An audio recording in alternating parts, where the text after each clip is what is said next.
I ain't even got to ask y'all what's up because the divine has already told me. So we're going to get straight into your reading. Openness is key. You are being called to be more open than you've ever been, more honest than you're ever been, because communicating how you really feel in the most direct and authentic way you possibly can is probably going to ruffle some feathers, but it's necessary. Now, I'm not saying be an asshole about it, but you need to be very true to yourself and your feelings. And nobody really knows what that is but you. Whatever dissatisfaction or unfulfillment or overwhelm you may be feeling, you need to communicate that. And not only communicate how you feel, but what you want, what you're not willing to participate in, and you're needing to own what decision needs to be made and not leave it up to the other party or parties to decide how this chapter ends. This may cause a little chaos, but in the end, it will be healing, and it'll be one of the most self-honoring things that you've ever had the courage to do. There's an energy vampire around you. And just our 144, this is somebody that you have a lot of love for. Or it may be a thing. It may be a project. You know what I'm saying? It may be something that you're invested in. And you're invested emotionally in it. But it's draining you. It is really seeping more out of you than it is putting into you. Or what it puts into you, the quality of it, what it invests into you, the negative is overruling the positive. You know what I'm saying? And so you need to call that thing out. And for some of you, you may have already called it out. You may have already done the talk and done the things, and you're not seeing changed behavior, or you're seeing small progress. But whatever it is, the fact that having an energy vampire is being around you, is being called out, is because it's interfering with your purpose. Like, God is like, hey, you got shit to do. And I put you in this situation for a season. And you trying to turn it into a lifetime. And that's not what I'm leading you to do. So, when you are aware that, okay, God has a purpose for me, and this person or this thing, this habit or whatever does not fit, but you choose it over where God is leading you, you have then made that thing, that person, that habit your God. And who wants to do that? That's dangerous, Leo. You don't want to do that, because that come with consequences. And you ain't going to be able to look back at that person, place, project, thing, whatever it is, idea, and blame it for having not reached your goals or having not made yourself available to the better that God has for you. It's reminding me of that picture of the little girl. Jesus is trying to hand her a big ass teddy bear, but the bear is behind Jesus' back. He just got his hand out trying to get her to surrender the small teddy bear, and she don't want to give it up for whatever reason. You know, it may have sentimental value to her. Her daddy probably gave it to her, whatever the case. But this is Jesus here trying to give you a bigger bear. Knowing Jesus is probably all type of shit in that bear. You know what I'm saying? And yet, because you don't trust, you've gotten used to what you have, and you don't trust what God is trying to give you, or walking into the unknown because you don't know what lies ahead. You grown comfortable with what you got. You don't know what the fuck is out there.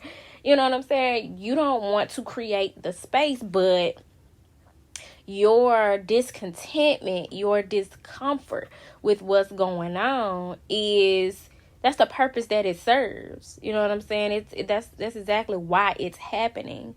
So you're gonna need to quit dusting off your annoyance with this situation, or the fact that what's draining you. You're gonna have to quit turning a blind eye to it and take action. And at the bottom of all of what's going on, at the root, that's your imposter syndrome that is keeping you from feeling like you can do better. You know what I'm saying? That's keeping you from making the move that you're needed to make, and feeling worthy of making that divinely inspired, taking that divinely inspired action or stance on things. Because at the end of the day, this is a karmic connection. It's not for your highest good. It's something that has served its purpose, but going forward will not be as beneficial to where God's trying to take you. So, this is someone who has studied your behavior. They know what you like. They know what you don't like.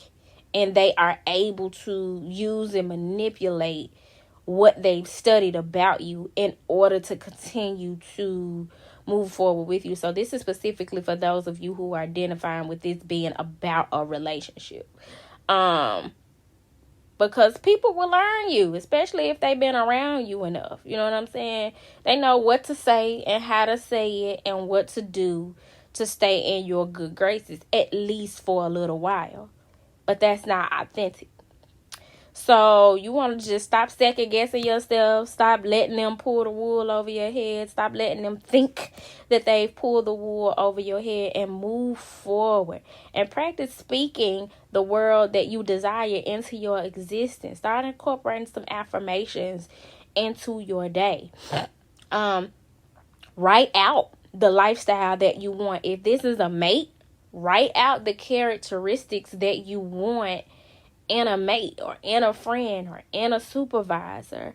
And you will find that as you continue to do the work to love yourself more, to put yourself on a pedestal and consider yourself more worthy, how that list will evolve. You know, I look back on myself in relationships and like how I used to define the type of person that I wanted. And as the years have gone on, I've been constantly adding more quality attributes to that list. At one point, I didn't even think to be specific about wanting a man who has discipline. I didn't even think at one point to want a man who's emotionally available. I didn't think to want a man who's emotionally mature. But the more I developed in those areas, the more I wanted that in somebody else. And I was therefore able to identify that and put that on my list and manifest that. So, moving forward, you definitely want to be intentional. But first, just focus on you. Work on your throat chakra so that you can more strongly stand in your truth and speak your truth, because you are royalty, Leo. You are the kings and queens of the jungle, and you needed to govern yourself accordingly and as such, because God has so many riches in store for you that is in alignment with being the royalty that you are. But you're going to have to quit entertaining that bullshit. You are not the type of person that can deal with no any ass body and no any ass thing. So you're going to have to govern yourself accordingly and show up in the world as such. And that takes time. That's learned. There's healing that has to take place in order to do that. But I feel like y'all are on the right track. You're just having to clear up some things. And this is something that's actually a major clearing. But just know that you have the strength to do it, because again, it's something that you've emotionally invested in, and probably in other ways you've invested in it. But not all investments are meant to be, you're not meant to stay in an investment for the rest of your life. Like if you see that you're not getting the return on investment, or you don't feel like it's a a good enough investment to invest your all or bet the house on it, then don't. Move on. There are other investments to be made. Learn from what happened with that, and then move forward. So you wanted to affirm your worth, get clear on your heart's desires, so that you can attract just that. So you can attract exactly what it is that you're wanting. And the numbers 1, 2, 3, 4 may be significant because they're symbolic of moving forward. Y'all, I ain't trying to laugh because I'm pretty sure this is something that you're not wanting to let go of. However, I'm seeing the number 3, and at the end of the day, it's not in alignment with where you going, with what you need. It's not in alignment with your healing. And you're needing to do some mirror work that would be very beneficial at this time, like getting comfortable with looking at yourself in the mirror and talking to yourself and affirming yourself and owning your shit. Because if you can't be 100 with you, you definitely cannot keep it 100 with other people. So study mirror work. If you're familiar with mirror work, start practicing mirror work. If you're already practicing mirror work, continue to practice mirror work because this is a confirmation for you. But yeah, with that being said, y'all, if you're interested in a personal reading or healing session, take a look at the services that I offer on my website, as well as the supportive healing products that I provide. If this reading resonated with you or possibly somebody that you know, feel free to like, comment, subscribe, and share.